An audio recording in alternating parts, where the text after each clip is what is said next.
Sa hinaharap, ang USA ay labis na naapektuhan ng tagtuyot at ang mga tao ay handang pumatay para sa tubig. Karamihan sa mga tao ay umalis, pero nananatili ang pamilyang Holm dahil sa iniisip ng ama, Ernest. Natutubo ang mga halaman kung magkakaroon sila ng tubig. Naaalala niya ang luntian lupa, ngunit hindi ito maalala ng anak niyang si Heren. Isang araw, dua magnanakaw ang nagtangkang pumasok sa maliit na gusali sa Ernest Farm sa pagsunog ng kandado. Nahuli ni Ernest sila at binaril, na nagdulot sa isa sa mga magnakaw na gumanti ng putok. Siya ay napatay at ang pangalawang magnanakaw ay humihingi ng awa habang sinasabi na may tubig doon.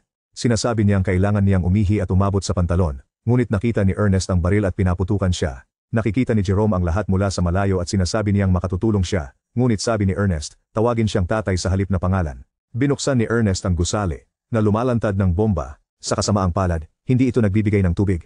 Kailangan nilang pilitin ang asno na magpatuloy na hindi umiinom. Patuloy ang dalawa at nakatagpo ng waterman. Isang grupo na may monopolyong magpamahagi ng tubig mula sa malalim na balon sa pamamagitan ng kasunduan ng gobyerno. Binibigyan ni Ernest ng supply at binabayaran siya ng mga lalaki ng tubig. Pinapaalalahanan niya si Jerome na huwag galitin ang mga ito dahil delikado sila. Dapat silang mangangalakal at umalis. Madalas na sinisikap ni Ernest na kumbinsihin sila na magbigay ng tubig para sa bukirin, ngunit mataas ang singil ng mga tagabigay ng tubig. Sa daan pa uwi, bumagsak ang asno at nagtamo ng malubhang sugat. Dahil ang hayop ay may sakit, pinataob ni Ernesto ito upang wakasan ang paghihirap. Si Jerome ay umiiyak, ngunit nangako siyang nagawa ito. Nang dumating sila sa farm, alaala si Jerome 027's kapatid Maria. Nililinis niya ang mga pinggan gamit ang lupa habang nakikinig si Ernesto sa radyo at si Geronimo ay nagsusulat ng mga hayop na kanila lamang libangan. Bigla, narinig ni Ernest ang ingay at nagmadaling lumabas upang matuklasan na si Maria ay nagnanakaw sa bintana upang makipagkita sa lihim na kasintahan. Kinabukasan, si Jerome at Ernest ay pumunta sa bahay auction ni Sam at nagbid para sa robot na Simulant Shadow o Sim upang palitan ang kanilang asno. Ang anak ni Sam na si Flem ay nagbid at nakipaglaban, ngunit si Ernest ang nanalo sa auction at lumalala ang kanyang kamatayan. Pumunta sila sa ospital upang bisitahin ang nanay ng bata, Catherine, na hindi makalakad dahil sa aksidente. May espesyal na makina ang ospital na nakakabit sa kanya para makatulong maglakad. At ang tanging paraan para makuha si Catherine sa bahay ay ang pagbili ng mamahaling makina. Pagkatapos ng magandang hapon kasama si Caterina, umuwi ang dalawa. Sa kalsada, nakita nila si Robbie kasama ang kanilang sanggol. Tinawag ni Ernest na buwitre ang mga ito dahil ginamit ang anak bilang pampitsyang card para makakuha ng tulong at umalis upang di sila pansinin. Pumunta sila sa gas station, at pagkatapos punuin ang tangke, uminom si Ernest ng kaunti para maabot ang presyo. Nagdala siya ng tubig kay Robbie at sa pamilya niya. Ang mag-asawa ay nag-iisip na ibenta ang bata dahil hindi nila kayang alagaan. Ngunit pinayuhan sila ni Ernest na huwag gawin ito at nangakong tutulong sa kanila mamaya sa bukirin. Dumating si Flem sa bukirin, na siya ang lihim na kasintahan ni Maria. Humihingi siya ng pautang. Nangako si Simmons na magbayad ng upa, pero tumatanggi si Ernest kung di pipirma si Sam ng garantiya. Na-offend si Flem at sinabi kay Ernest na hindi na niya irigahan ang lupain na ito bago umalis. Sa susunod na pagkakataon, nagkita sina Hernan at Ernesto. Mabilis silang nakarating kay Sim, at nagsimula si Ernesto na kausapin ang mga lalaki tungkol sa linya ng tubig sa kanyang bukirin. Pagkatapos, si Ernest ay nagsimulang hukayin ang kanyang lumang bomba upang suriin ito ng waterman habang nagtatrabaho. Sinasabi niya kay Geronimo na kailangan niyang lumabas at makipagkilala sa babae o makahanap ng mga kaibigan. Ngunit mas pinipili ni Geronimo na alagaan ang pamilya. Sa kanilang daan pa uwi, nakita nilang mabilis na dumaan si Flem. Sa bukirin, si Maria ay naghuhugas ng damit sa paglalagay.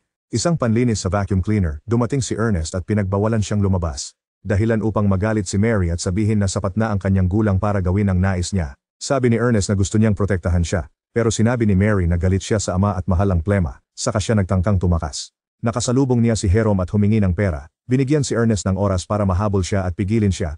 Umiiyak si Maria habang sinasabi niyang nabigo si Ernesto sa kanilang pamilya, saka siya nito isinara at pinako ang bintana. Ilang sandali ang nakalipas, nagising sina Ernesto at Geronimo at natuklasan na nanakaw si Sim. Inisip ni Ernest na si Flem ito at nagtungo sa kanyang bahay. Ngunit nalaman niya kay Sam na umalis si Flem sa isang truck patungong bundok. Ipinakita na ang sakahan ni Ernest ay pag-aari dati ni Sam, at si Flem ay nahuhumaling sa nawalang pamilya, kahit na iniisip ni Sam na tigang ang lupa at hindi makakatulong ang tubig. Pagkatapos, si Ernest ay pumunta sa bundok para mag-imbestiga at bigla siyang nawalan ng malay. Nang gabi, nagising si Ernesto sa kampo ng waterman, kung saan siya ay inakusahan ng pagnanakaw ng kanilang supply gamit ang SIM. Sabi ni Ernest na hindi niya ito ginawa, ngunit inaatake siya ni Caleb. Nagtatalo, at matapos ang maraming laban, nakuha ni Ernest ang kutsilyo ni Caleb at rifle, na kanyang pinaputok sa hangin upang magpaurong sa lahat. Tumakbo siya habang patuloy na sumisigaw ng banta si Caleb. Sa daan pa uwi, natagpuan ni Ernest si Flam na natutulog sa tabi ng apoy at si Sim malapit. Ninakaw niya ang makina at gamit para masira ang pangalan ni Ernesto. Naghihintay si Ernest umaga para gisingin siya na may baril sa mukha. Tinali niya si Flem kay Sim, na nagdadala ng mga supply.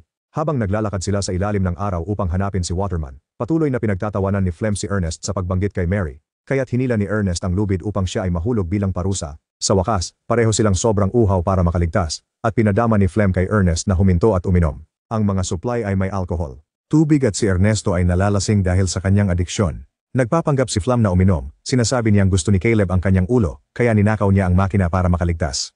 Nag-alok pa siya kay Ernesto ng pera, pero tinanggihan ito dahil kahina-hinala ang kwento. Then Ernest sinubukang tumayo, pero ang alak ay nagdudulot sa kanya ng pagkahilo at nahihirapan siyang kumilos. Ito ang plano ni Flem mula sa simula, at ginamit niya ang pagkakataon para tamaan si Ernest ng bato, na naging sanhi ng kanyang ulo na sumadyang sa bangin. Habang siya'y dumudugo at nawawalan ng malay, si Ernest ay naaalala ang aksidente sa sasakyan ni Catherine, dulot ng kanyang pag-inom. Nang magising si Ernesto, nakatali siya kay Sim at ibinuhos ni Flem ang higit pang alak sa kanyang bibig, sumisigaw na parang baliw. Pagkatapos, si Flem ay pumunta sa bukirin at si Maria ay sumakay sa bisikleta upang makaalis silang magkasama. Nag-aalala tungkol kay Ernest, nagpasya si Jerome na hanapin siya. Pagdating ng gabi, natagpuan niya si Sim sa kampo ng waterman. Sinabi ng mga tao na namatay ang kanyang tatay sa aksidente sa makina. Nung panahon ng libing bumalik si Mari at nagkasama-sama ang mga kapatid sa pag-iyak. Kailangan nilang bisitahin ang nanay para ibigay ang masamang balita. Kinuha sila ni Flem sa kanyang truck at dinala sa bahay. Sa farm, galit na si Jerome na sinasaktan si Sim gamit ang pangpang, kaya't dumating si Flem para pigilin siya. Ipinapaliwanag niya na mahirap ang dalamhati, pero hindi ito pinapayagan na sirain ang pinagkakakitaan at nag-aalok na maging bagong pinuno ng pamilya upang tulungan ang mga kapatid.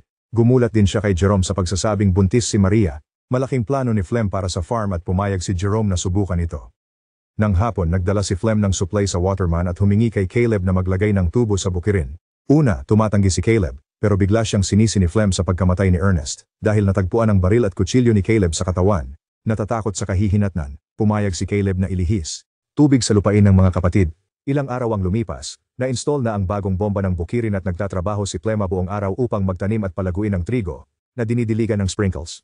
Ang pamilya ay maaari na ring mag-enjoy ng totoong mga shower. Ilang linggo ang nakalipas, nagulat si Jerome nang makita ang isang munting dahon sa lupa, at sa huli ang lupa ay napuno ng magagandang halaman. Upang ipagdiwang, nagpakasal sina Flem at Maria at nagtatuo ng mga inisyal sa kanilang mga kamay. Sa party, si Flem ay umiinom at patuloy na naiisip ang kamatayan ni Ernest. Ilang araw ang lumipas at si Sam ay dumating sa bukirin kasama ang duo lalaki mula sa bangko. Malaki ang utang ni Ernest at gustong bayaran ito ni Flem.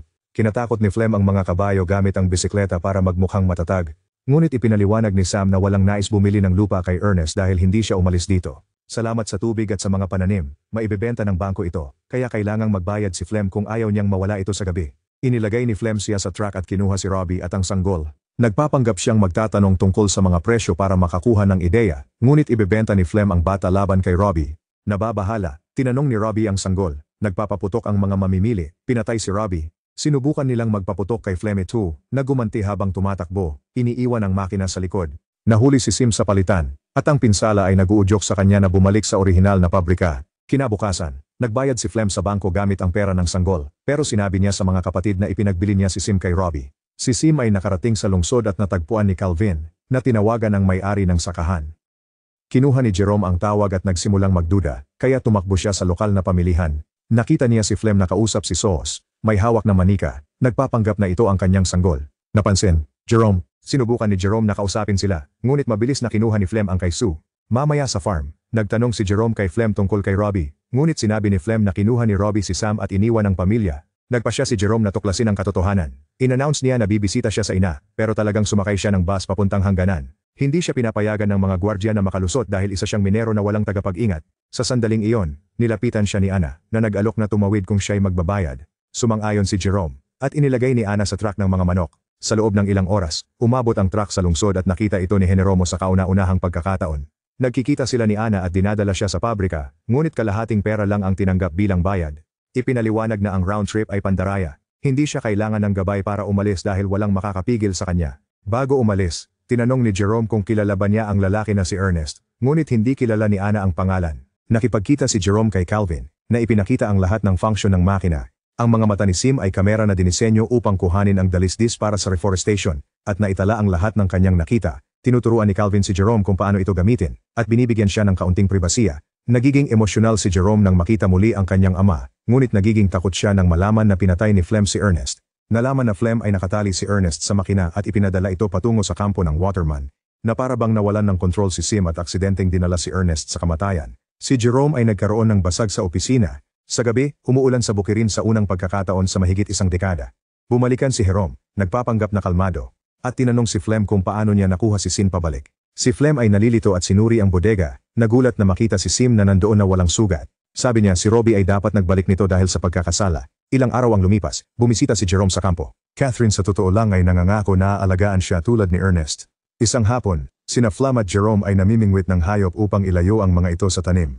Nabigo si Flem sa lahat ng tira at ipinasa ang rifle kay Jerome. Sinisisi ang armas sa kabiguan. Si Jerome ay nahuhulog sa tukso na barilin si Flem, pero pinatay niya ang usa, na nagpapatunay na ang problema ay si Flem. Nang umuwi sila, itinatago ni Jerome ang rifle sa kwarto niya. Habang kumakain, si Jerome ay nagsabi na tumawag si Robbie na naghahanap kay Flem.